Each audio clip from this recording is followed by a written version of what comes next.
All right, Mark chapter 8. Thanking God for the chance to get this far through the book of Mark. God willing, carrying us through to the Revelation, but a chapter at a time. Let's call Mark chapter 8, actually Mark chapters 8, 9, and 10.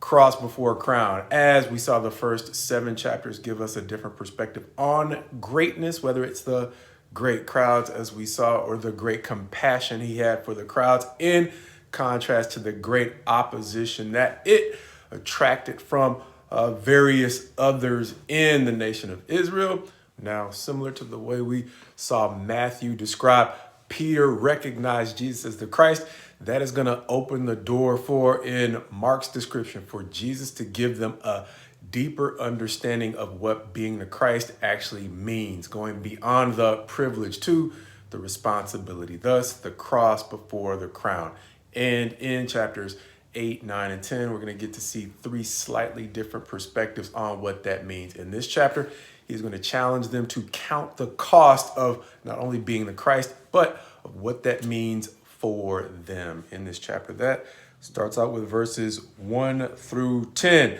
corresponding to Matthew chapter 15's description of the feeding of the 4,000, starting out in verse 1 of Mark chapter 8, saying, "In those days, when again a crowd had gathered and they had nothing to eat, he called his disciples to him and said to them, I have compassion on the crowd because they have been with me now 3 days and have nothing to eat. And if I send them away hungry to their homes, they will faint on the way. And some of them have come from far away,"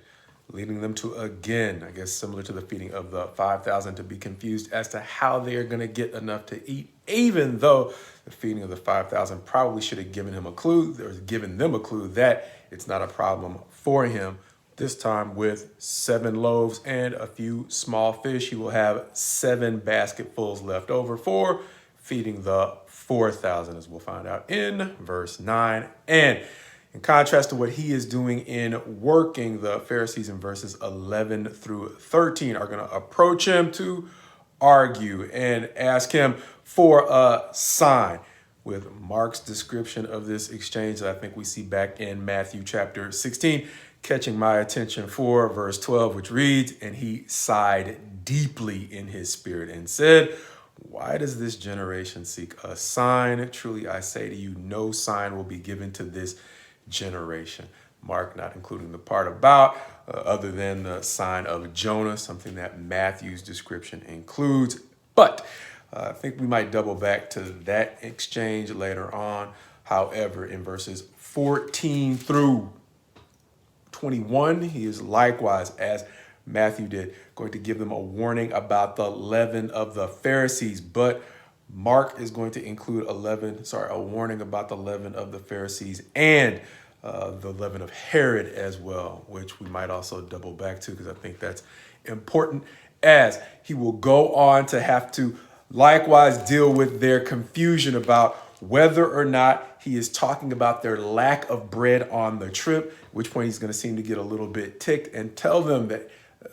the amount of bread you have with you doesn't matter. If he could feed the 5,000 and the 4,000, clearly he could bring enough or provide enough for them as well. Matthew said they eventually caught on that he was talking about the teaching of the Pharisees. But here it's going to seem to be a little bit more of a cliffhanger, as he is simply going to challenge them to think beyond the physical bread to the larger point that he is making.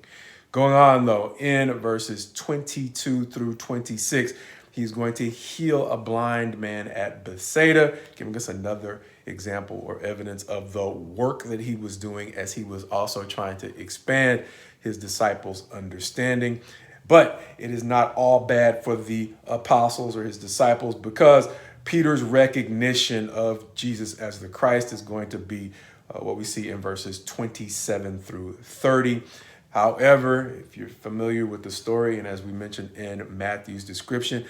Peter's joy or his high moment is not going to last long, because Jesus is then going to, as we mentioned, help them understand how the cross comes before the crown. The cross comes before the crown in verses 31 through 33, provoking Peter to rebuke him. Understanding that when I'm saying the cross comes before the cross means he's going to die. He's going to talk about not just dying, but dying and being resurrected. And that's not going to be enough. Peter's not going to want that to happen at all, provoking Jesus to give him the famous warning, "Get behind me, Satan," verses 34 through the end of the chapter, going further to make it a teaching point for all of the apostles, saying not only is it wrong to try to prevent the Christ from picking up his cross, because that's the responsibility that's part of him embracing his crown or his role as ruler. Picking up their own cross is likewise the responsibility that comes before the privilege that comes with being an apostle. And likewise, for all of us, Luke's gospel will make it more clear. When I say Luke's gospel, as I've said with Mark, Luke's description of the life of Christ is going to make it more clear that it's not just his apostles that have a cross to pick up, but it's the responsibility for all of us to pick up our cross too, as a part of what's to come, which is the privilege of being his disciple.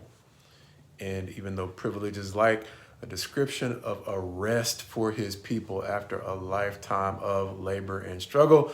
sounds like a remote promise that doesn't do a whole lot to relieve our current struggles right now. It reminds me of a passage that I think goes something like,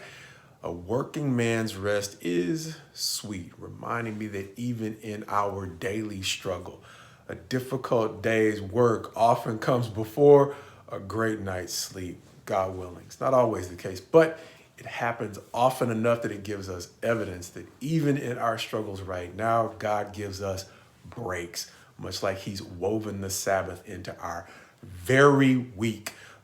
There are Sabbaths of rest, even in prolonged periods of difficulty, that he gives us. Understanding that even though he is training us or guiding us, kind of like a coach might guide an athlete, if you'll indulge me that one athletic metaphor,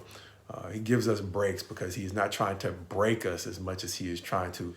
build us, even though it comes through much adversity. Thus, as we said, the cross before the crown. However, that reminds me of why in verse 11, that conversation with the Pharisees is described this time as the Pharisees coming to argue with him, seems to represent something that we'll see as Christ goes further into describing what picking up the cross means in the next couple of chapters, as he is going to tell his apostles that picking up the cross means sacrificing your desire to push to be first, or to be so ambitious to be the boss of something right now that you neglect your responsibility to look after the needs of others, even when that means doing some of the less desirable jobs that simply need to get done. And it seems to be an illustration of something we've seen in Matthew and we'll see again in Mark, and that is the way in which the desire to be first is keeping the Pharisees and eventually the scribes, the chief priests, etc., from simply falling back and listening in a situation where they otherwise want to lead the conversation. And for that reason, Mark chapter 8 seems to show the Pharisees arguing in a situation where the Christ is about to drop knowledge on the true cost of greatness.